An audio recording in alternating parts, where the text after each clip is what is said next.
বিসমিল্লাহির রহমানির রহিম এবং আল্লাহর রসুলের উপর দুরুদ ও সালাম। এক পুরনো গ্রাম্য এলাকার কাছে, যেখানে সবুজ পাহাড়গুলো নীল আকাশের সাথে মিলে যেত, সেখানে একটা সরল সাধারণ চাষি বাস করত। তার নাম আবদুল্লাহ ছিল। আবদুল্লার কাছে দুনিয়ার ধন সম্পদ ছিল না। তার কাছে ছিল শুধু একটা পরিষ্কার হৃদয়। তার বাপদাদাদের ছোট একটা জমি এবং একটা বিশ্বস্ত বন্ধু ছিল। সেই বন্ধু ছিল তার বুড়ো গাধা জামাল। আবদুল্লাহ এবং জামালের সম্পর্ক বছরের পর বছরের পরিশ্রম থেকে গড়ে উঠেছিল। দুজন একসাথে রুটি খেত, একসাথে রোদে কাজ করত। আবদুল্লাহ জামালের সাথে এমন কথা বলত যেমন মানুষ তার ভাইয়ের সাথে বলে। তার ক্লান্তি তাকে বলত, তার ছোট ছোট স্বপ্ন তার সাথে ভাগ করে নিত। প্রায়ই গ্রামের লোকেরা দেখত যে আবদুল্লাহ তার রুটি দুই ভাগে ভাগ করে দেয়। এটা তার নিজের জন্য এবং একটা জামালের জন্য। লোকেরা নিজেদের মধ্যে বলত, বেচারা আবদুল্লাহ, দারিদ্র্য তার মাথা খারাপ করে দিয়েছে। কিন্তু আবদুল্লাহকে এই কথাগুলোর কোনো প্রভাব পড়ত না। তার ছোট সংসারে জামালই তার ঘর, তার বন্ধু এবং তার ধন ছিল। এক চকচকে বসন্তের সকালে, যখন আবদুল্লাহ কাঠের লাঙল দিয়ে জমি চাষ করছিল এবং জামাল তাকে ধীরে ধীরে টেনে নিয়ে যাচ্ছিল, তখন লাঙলের ফলা মাটির নিচে কোনো শক্ত জিনিসের সাথে ধাক্কা খেল। জামাল থেমে গেল এবং হালকা একটা আওয়াজ করল, যেন তার মালিককে সতর্ক করছে। আবদুল্লাহ লাঙল থেকে নেমে এলো এবং সেই জায়গায় তার হাত দিয়ে মাটি সরাতে লাগল। কিছুক্ষণ পরে তাকে একটা ছোট তামার বোতল দেখা গেল, যার উপর অদ্ভুত নকশা করা ছিল। বোতলটা শক্ত করে বন্ধ ছিল এবং তার উপর কাঁচের সিল লাগানো ছিল। আবদুল্লাহ অবাক হয়ে মাটি পরিষ্কার করল এবং বলল, জামাল, তুমি কি এটাই দেখছ? সে বোতল খোলার চেষ্টা করল, অনেক জোর দিয়ে। পরে হঠাৎ কাঁচের সিল ভেঙে গেল এবং হালকা একটা আওয়াজ এলো। পরের মুহূর্তে বোতল থেকে নীল ধোঁয়া বেরোতে লাগল। ধোঁয়াটা ঘুরতে থাকল, তারপর হাওয়ায় জড়ো হয়ে একটা খুব বড় জিনের আকার নিল। তার চোখগুলো চলমান অঙ্গারের মতো ছিল এবং তার আওয়াজ গর্জমান মেঘের মতো ছিল। আবদুল্লাহ ভয় পেয়ে পিছিয়ে গেল এবং জামালের সাথে ধাক্কা খেল, কিন্তু জামাল তার জায়গায় দাঁড়িয়ে রইল। তখন জিন ভারী আওয়াজে বলল, এই মানুষ, আমাকে মুক্ত করার জন্য আমি তোমার ধন্যবাদ জানাই। জিন গভীর এবং ভারী আওয়াজে বলল যে তুমি আমাকে সেই কারাগার থেকে মুক্ত করেছ যা পুরো 1000 বছর ধরে ছিল, এবং এর বদলে আমি তোমাকে একটা পুরস্কার দিতে চাই। তোমাকে শুধু একটা ইচ্ছা চাওয়ার অধিকার আছে, যা চাও চাও। এটা শুনে আবদুল্লার জিভ আটকে গেল এবং তার গলা শুকিয়ে গেল। সে তার পুরো জীবনে কখনো বড় স্বপ্ন দেখেনি। তার সবচেয়ে বড় খোয়াইশ শুধু এটাই ছিল যে ভালো বৃষ্টি হোক, যাতে জমি সেচ করা সহজ হয়।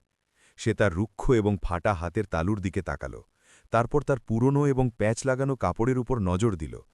এরপরে তার দৃষ্টি তার বিশ্বস্ত বন্ধু জামালের উপর পড়ল, যে এখন বুড়ো এবং ক্লান্ত দেখাচ্ছিল। তার মনে না তো প্রাসাদের চিন্তা এলো, না তো সোনা রূপা এবং রত্নের। তার হৃদয়ে শুধু একটা কথাই ছিল, যে সে এবং তার বন্ধু এই অবিরাম চলমান পরিশ্রম এবং দারিদ্র্য থেকে কোনোভাবে মুক্ত হোক। আবদুল্লাহ গভীর নিঃশ্বাস নিল এবং তার সরলতায় ভরা কাঁপা আওয়াজে বলল, এই দয়ালু জিন, আমার শুধু এই ইচ্ছা যে আমার এই গাধা জামাল যখনই একটা পা ফেলবে, তখন তার নিচে থেকে সোনার টুকরো বেরোবে, যাতে আমাদের আর জীবনভর জমি চাষ করতে না হয়। জিন এটা শুনে একটা অদ্ভুত হাসি ছড়াল এবং বলল, কি অদ্ভুত ইচ্ছা, তোমার চাওয়া পূর্ণ হবে। কিন্তু মনে রেখো, ইচ্ছাগুলো আয়নার মতো হয়, যা মানুষের হৃদয়ে লুকানো কথাগুলো সামনে নিয়ে আসে। এতটা বলে নীল ধোঁয়া আবার ঘুরতে লাগল এবং ধীরে ধীরে হাওয়ায় মিলে গেল, যেন সেখানে কখনো কিছু ঘটেনি। আবদুল্লাহ কিছুক্ষণ সেখানে দাঁড়িয়ে রইল, অবাক এবং উদ্বিগ্ন। তারপর সে জামালের দিকে তাকালো এবং ধীর আওয়াজে বলল, চলো বন্ধু, একটু সামনে চলো দেখি। সে জামালকে ভালোবাসায় সামনে ঠেলে দিল। জামাল একটা পা রাখল, তারপর দ্বিতীয়টা, এবং হঠাৎ তার খুরের নিচে থেকে একটা চকচকে সোনার টুকরো মাটিতে পড়ল এবং শুকনো মাটিতে ধাক্কা খেয়ে ঝনঝন করে উঠল। আবদুল্লাহ ঝুঁকে তা তুলতে লাগল। তার হাত কাঁপছিল এবং তার হৃদয় জোরে জোরে ধরকাচ্ছিল। সেটা সত্যি খাঁটি সোনা ছিল। আবদুল্লাহ খুশিতে হেসে উঠল। একদম একটা নিষ্পাপ শিশুর মতো সে জামালের বলা ভালোবাসায় ধরে নিল, এটা না জেনে যে তার এই নিষ্পাপ ইচ্ছা খুব শিগগির তার সরল জীবনকে পুরোপুরি উল্টে দিতে চলেছে। সেই সন্ধ্যায় আবদুল্লাহ তার ছোট কুঁড়ে ঘরের দিকে ফিরল। খুশির মারে তার পা মাটিতে টিকছিল না। সে জামালকে খুব সাবধানে চালাচ্ছিল এবং প্রতি কয়েক পায়ে সোনার টুকরোগুলোর ঝনঝনানি তার কানে গুঞ্জরিত হচ্ছিল। সে সেই টুকরোগুলো তার পুরনো টুপিতে ঢোকাতে থাকল এবং জোরে জোরে হাসছিল। তাকে বিশ্বাস হচ্ছিল না যে দারিদ্র্য এবং পরিশ্রমের জীবন এখন চিরকালের জন্য শেষ হয়ে গেছে। তার মনে না তো প্রাসাদ কেনার চিন্তা ছিল, না তো জমি কেনার। তার সমস্ত চিন্তা শুধু জামালের চারপাশে ঘুরছিল, যে তার জন্য সবচেয়ে ভালো খাদ্য কিনবে এবং আসন্ন শীতের জন্য তাকে একটা গরম কম্বল দিতে পারবে। পরের সকালে সূর্য ওঠার আগেই আব্দুল্লাহ জেগে উঠল। সে কিছু সোনার টুকরো তার পকেটে রাখল এবং গ্রামের বাজারের দিকে চলল। আজ তার পায়ে একটা অন্যরকম চঞ্চলতা ছিল, যা সে আগে কখনো অনুভব করেনি। বাজারে পৌঁছে সে তাজা ফল কিনল, নরম এবং সুস্বাদু রুটি নিল এবং ভালো পনিরও নিল। তারপর সে কাপড়ওয়ালার কাছে গেল এবং নিজের জন্য একটা নতুন কাপড় কিনল, কিন্তু তার বেশিরভাগ টাকা খাদ্যওয়ালাকে দিল, যেখান থেকে সে জামালের জন্য পরিষ্কার জবের বড় বস্তা এবং আপেল কিনল। বাজারে উপস্থিত লোকেরা তাকে অবাক হয়ে দেখছিল। সবার মনে একই প্রশ্ন ছিল যে আব্দুল্লাহ কখনো উধারের রুটি খেত, সে আজ সোনা দিয়ে কিভাবে পেমেন্ট করছে। ধীরে ধীরে লোকেরা তার চারপাশে জড়ো হতে লাগল। সেই রুটিওয়ালা যে আগে তাকে শুকনো রুটি উধার দিত সামনে এগিয়ে এলো এবং বলল, এখন এত সোনা কোথা থেকে এলো? কি তোমাকে কোনো ধন মিলেছে? আব্দুল্লাহ তাদের প্রশ্নভরা দৃষ্টি দেখল এবং তার হৃদয়ে প্রথমবার গর্বের একটা হালকা ঢেউ উঠল। খুশিতে ডুবে আব্দুল্লাহ তার রহস্য লুকাতে পারল না। শিশুর মতো নিষ্পাপতায় সে জোরে বলল যে এটা কোনো ধন নয়, বরং তার বন্ধু জামাল একটা বরকতময় গাধা। সে জামালকে সামনে ডাকল এবং সবার সামনে চলতে বলল। যেই জামাল তৃতীয় পা রাখল, তার নিচে থেকে একটা চকচকে সোনার টুকরো রোদে ঝলমল করে উঠল। গ্রামের লোকেরা চোখ বিস্ফারিত করল। চারদিকে অবাকতা এবং ফিসফিসানি গুঞ্জরিত হতে লাগল। একটা শিশু সোনার দিনার তুলে নিল এবং দৌড়ে তার বাবাকে দেখিয়ে চিৎকার করল যে এটা সত্যিই আসল সোনা। সেই মুহূর্তে এই খবর পুরো গ্রামে আগুনের মতো ছড়িয়ে পড়ল। এখন আব্দুল্লাহ কারো চোখে বোকা ছিল না। সে সবার জন্য সোনা তৈরি করা গাধার মালিক হয়ে উঠল। কথা কান থেকে কান যেতে থাকল এবং শিগগির এই খবর গ্রামের থানাদারের কাছে পৌঁছে গেল। থানাদার কঠিন হৃদয়ের লোক ছিল, ফোলা মুখ এবং ছোট ছোট চোখ, যা দুনিয়ায় শুধু টাকা এবং ক্ষমতা দেখত। প্রথমে সেই কথাটাকে মজা ভেবে হাসি উড়াল, কিন্তু যখন গুপ্তচররা কথাটা নিশ্চিত করল এবং তার সামনে সোনার টুকরো রাখল, তখন তার হাসি গভীর লোভে পরিণত হল। তার চোখে অদ্ভুত চমক এলো। সে মনে মনে বলল যে এমন ধন কোনো নিষ্পাপ চাষির কাছে থাকা উচিত নয়। এর জায়গা রাজার প্রাসাদে এবং কিছু অংশ তার কোষাদারে। সেই রাতে আব্দুল্লাহ গভীর ঘুমে ঘুমাচ্ছিল। তার মুখে শান্তির ভরা হাসি ছিল। সে তার নতুন জীবনের স্বপ্ন দেখছিল। অন্ধকারে কিছু দবানো পায়ের আওয়াজ তার কুঁড়েঘরের দিকে এগোচ্ছিল। ভয়ানক ছায়াগুলো রাতের চাদরে সরছিল। থানাদারের লম্বা ছায়া দরজায় পড়ল। তার লোভী দৃষ্টি সেই ছোট বেড়ায় আটকে গেল, যেখানে জামাল শান্তভাবে দাঁড়িয়েছিল। রাত শান্ত ছিল এবং চাঁদের আলো ছড়িয়েছিল। গাছের লম্বা ছায়াগুলো মাটিতে ছড়িয়েছিল। থানাদারের সাথে তার দুটো সিপাহী ছিল, যারা খুব সাবধানে সামনে এগোচ্ছিল। কুঁড়েঘরের চারপাশে না দেওয়াল ছিল না পাহারা। একটা হালকা আঘাতে বেড়ার দুর্বল দরজা খুলে গেল। আওয়াজ শুনে জামাল চমকে উঠল, কিন্তু তার আগেই যে সে রেগবে, একটা শক্ত হাত তার মুখ চেপে ধরল। ভিতরে আব্দুল্লাহ গভীর ঘুম ছিল।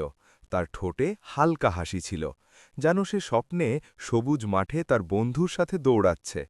তাকে একটু অনুভব হল না যে অন্ধকার ছায়াগুলো তার একমাত্র ধন চুপচাপ নিয়ে গেল এবং রাতের গভীরতায় অদৃশ্য হয়ে গেল। এবং যখন নতুন দিনের প্রথম সকাল উঠতে লাগল, আব্দুল্লাহ সকালে তাড়াতাড়ি জেগে উঠল। তার হাতে একটা লাল আপেল ছিল, যা সে গতকাল জামালের জন্য কিনেছিল। সে কুঁড়েঘর থেকে বাইরে এলো এবং খুশিতে বলল, শুভ সকাল জামাল। কিন্তু বেড়া খালি ছিল, দরজা ভাঙা অবস্থায় পড়েছিল। আব্দুল্লাহর হাত থেকে আপেল পড়ে গেল। তার হৃদয় ধপ করে থেমে গেল। সে দৌড়ে বেড়ায় পৌঁছল। হৃদয় জোরে জোরে ধড়কাচ্ছিল। সে চিৎকার করল, জামাল, কোথায়? উত্তরে শুধু তার আওয়াজ গুঞ্জরিত হল। ওদিকে থানাদার রাজধানীর দিকে যাচ্ছিল। তার সিপাহীরা জামালকে টেনে নিয়ে যাচ্ছিল। ক্লান্ত গাধাটা প্রতিরোধ করছিল। প্রতি পায়ে সোনার টুকরোগুলো পড়ে যাচ্ছিল। থানাদার এটা দেখে খুশি ছিল। প্রত্যেক পড়া সোনা তার লোভ বাড়াচ্ছিল। সুলতানের প্রাসাদ সাদা পাথরের উঁচু দুর্গ ছিল, চারদিকে উঁচু দেয়াল ছিল। থানাদার সুলতানের সামনে ঝুঁকে পড়ল। সুলতান পাতলা শরীরের ছিল, লম্বা দাড়ি এবং সরু চোখ, সেই চোখে শুধু লোভ ছিল। থানাদার বলল যে সে একটা অলৌকিক উপহার নিয়ে এসেছে। সুলতান আদেশ দিল, দেখাও। জামালকে দরবারে আনা হলো, তাকে মার্বেলের মেঝেতে চালানো হলো। প্রতি পায়ে সোনার ঝনঝনানি গুঞ্জরিত হল, মেঝেতে ছড়িয়ে পড়তে লাগল। সুলতানের চোখ বিস্ফারিত হল, অবাকতা তুরন্ত লোভে পরিণত হল।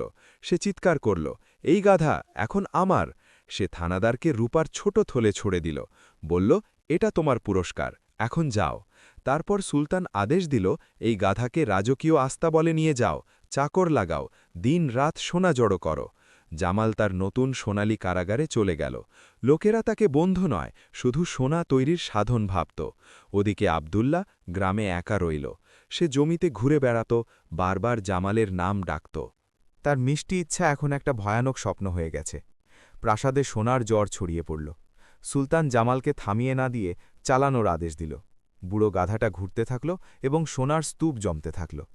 সুলতান সবকিছু ভুলে গেছে, তার প্রজা এবং তার দায়িত্ব। সুলতান এখন তার প্রাসাদে ঘণ্টার পর ঘণ্টা বসে থাকত। সে তার সোনার ধন দেখত এবং তা গুনত। পাতলা আঙ্গুল দিয়ে সোনার গুটিগুলো স্পর্শ করত এবং মুখে পাগলামির ভরা হাসি থাকত। জামালের মুখ ক্লান্ত হয়ে গেছে। অবিরাম চলা এবং তার বন্ধু থেকে দূর হওয়ার কারণে তার পা ভারী হয়ে গেছে। তার উদাস চোখগুলো গভীর যন্ত্রণা বর্ণনা করছিল। আঘাত করা দড়িগুলো তার চামড়ায় ঢুকছিল।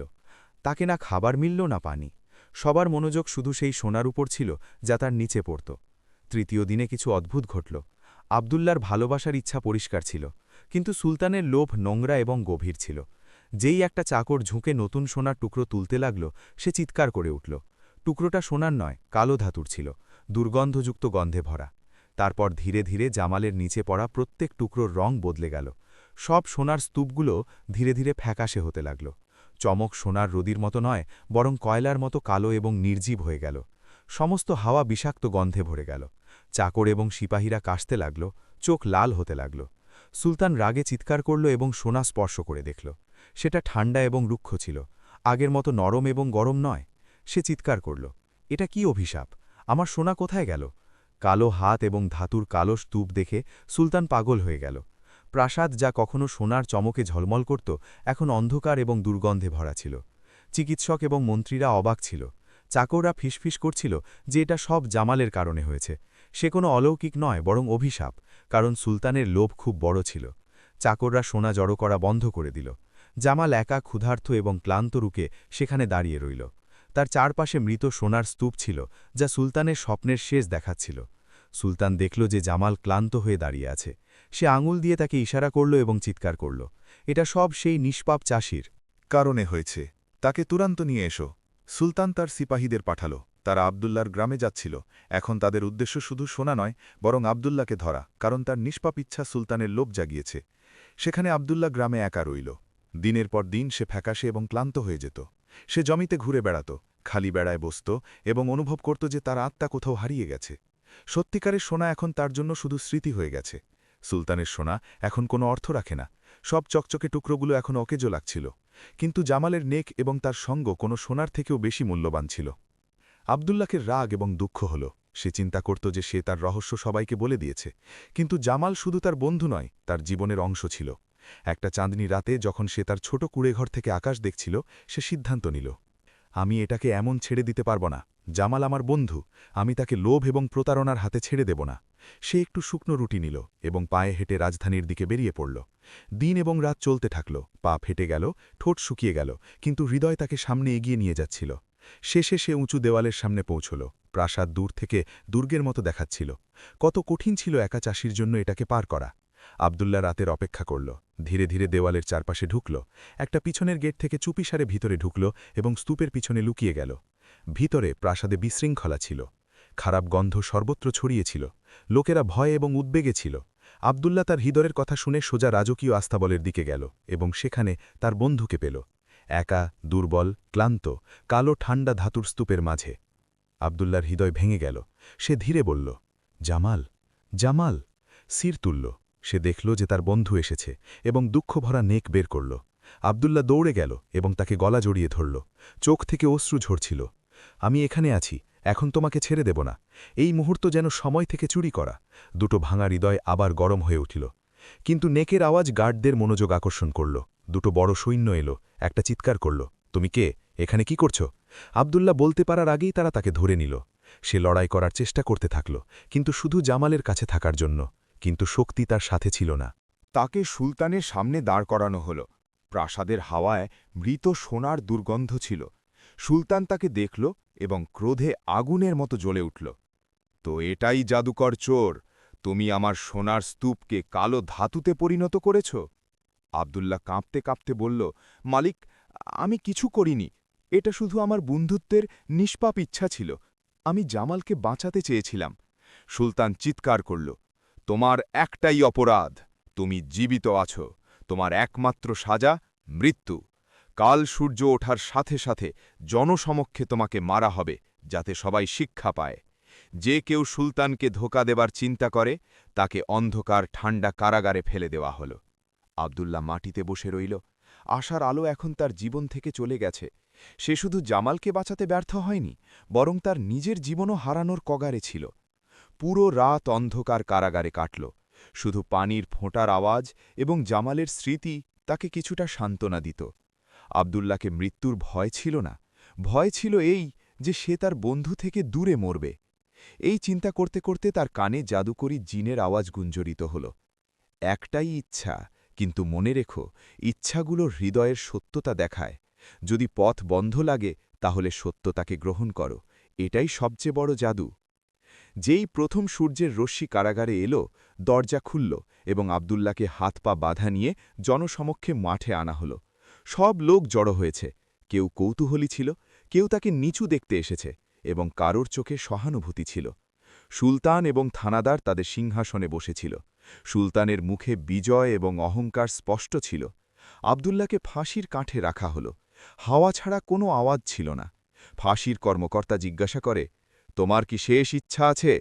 আব্দুল্লাহর শরীর কাঁপছিল। পা কোনো মতে তাকে সাহায্য করছিল, কিন্তু সে মাথা তুলল এবং লোকের দিকে তাকাল, তারপর সুলতানের দিকে। সে জিনের কথা মনে করল এবং জানল যে এখন তার কাছে হারানোর জন্য কিছু নেই। গভীর নিঃশ্বাস নিল এবং আওয়াজ বাড়াল, হে লোক, তোমরা আমার মৃত্যু দেখতে এসেছ, কিন্তু জেনে রাখো, আমি কাউকে ধোঁকা দিইনি। আমার কাছে কখনো সোনা ছিল না, আমার কাছে শুধু একটা বন্ধু আছে। কিছুক্ষণ থামল। অশ্রু তার চোখে ছিল। তারপর জোরে বলল, জামাল আমার গাধা, সোনার দেবতা নয়, সে আমার বন্ধু। আমি তাকে ক্ষুধার্ত দেখিনি, সে সবসময় আমার সাথে ছিল। আমি সোনা তৈরি করিনি, আমার ইচ্ছা ছিল যে আমি তাকে বিশ্রাম দিই। যে সোনা তোমরা দেখেছ সেটা শুধু আমার হৃদয়ের খুশি ছিল, কিন্তু লোভের হাতে এটা অভিশাপ হয়ে গেছে। সুলতান জোরে হাসল এবং বলল, বাজে কথা, দেখাও এই অলৌকিককে। জামালকে আনা হল। গাধাটা হাজারো দুঃখ এবং ক্লান্তিতে দুর্বল ছিল। একটা সৈন্য তাকে ধাক্কা দেয়। সে কোনো মতে দুটো পা চালায়। তারপর জাদু কাজ করতে লাগল। জামালের নিচে থেকে একটা চকচকে সোনার টুকরো পড়ল, সূর্যের মতো তীব্র এবং সোনালি। সুলতান গর্বে চিৎকার করল, দেখো, গাধা আমার এবং সোনা আমার, এবং দৌড়ে সে সোনার টুকরো নিতে গেল। আব্দুল্লার সত্যতা এবং জামালের বন্ধুত্ব জাদু কাজ করিয়ে দিল। সুলতান সোনা স্পর্শ করতেই লাল আলয় জ্বালা অনুভব করল। শ্বাস ফুলে গেল, হাত পুড়ে গেল। সুলতান যন্ত্রণায় চিৎকার করল এবং পড়ে গেল। সব লোক অবাক ছিল। ধীরে ধীরে তাদের অবাকতা রাগে পরিণত হল। লোকেরা দেখল যে সুলতানের লোভই আসল কারণ ছিল। আব্দুল্লার নিষ্পাপতা সত্য ছিল। ভিড় রাগে সুলতানের দিকে পা বাড়াল। সত্যিকারের কেউ চিৎকার করল, যাদের ধোঁকা মিলেছে সেটা সুলতানের লোভ ছিল। একটা মহিলা বলল, জামাল ফিরিয়ে দাও। সিপাহীরা ঘাবড়ে গেল, থানেদার ঘামে ভিজে গেল। ভিড় সুলতানের সামনে দাঁড়িয়েছিল। এখন কেউ তাকে থামানোর সাহস করল না। আব্দুল্লাহ ফাঁসির কাঠ পিছনে ছেড়ে দিল। সে সোজা জামালের কাছে গেল, তার হাত ধরে বলল, আরাম করো বন্ধু, এখন আমরা ঘরে ফিরব। ভিড় পথ খুলে দিল। তারা লোকেদের সম্মান এবং প্রশংসার নজরে দেখছিল। যারা আব্দুল্লাহকে বোকা ভাবত, সে এখন তাদের জন্য নায়ক এবং বুদ্ধিমান হয়ে উঠল। আব্দুল্লাহ এবং জামাল শহর থেকে বাইরে বেরিয়ে গেল। প্রতি পা স্থির এবং শান্ত ছিল। এখন সোনা পড়ত না, নকল ধাতু ছিল না, শুধু সত্যতা এবং বন্ধুত্বের জাদু ছিল। অনেক দিন পায়ে হেঁটে তারা তাদের ছোট গ্রামে পৌঁছল। সূর্য ডুবছিল। আবদুল্লার কাছে এখন সোনা ছিল না, কিন্তু তার কাছে তার সবচেয়ে বড় ধন ছিল, জামাল এবং শান্ত মন। গ্রামের লোকেরা খুশি এবং সম্মানে তাদের স্বাগত করল। তারা বুঝল যে আসল ধন টাকা নয়, সত্যতা, বন্ধুত্ব এবং সন্তোষ। আবদুল্লাহ তার সাধারণ জীবন আবার শুরু করল। জমি চাষ করত, রুটি জামালের সাথে ভাগ করে নিত। তবুও এখন সে কখনো গরিব অনুভব করত না। তার কাছে সেই ধন ছিল যা সারা দুনিয়া কিনতে পারে না। একদিন সে জমিতে সেই তামার ছোট বোতল পেল। হেসে তা গভীর কুয়ায় ফেলে দিল। এখন তাকে কোনো জাদুকরী ইচ্ছার দরকার ছিল না। সে তার সত্যিকারের খুশি পেয়ে গেছে। এবং এভাবে আবদুল্লার গল্প প্রজন্মের পর প্রজন্ম শোনানো হতে লাগল। একটা চাষি যে সুলতানকে শিখিয়েছে সত্যিকারের বন্ধু এবং সন্তোষী হৃদয় সবচেয়ে মূল্যবান ধন।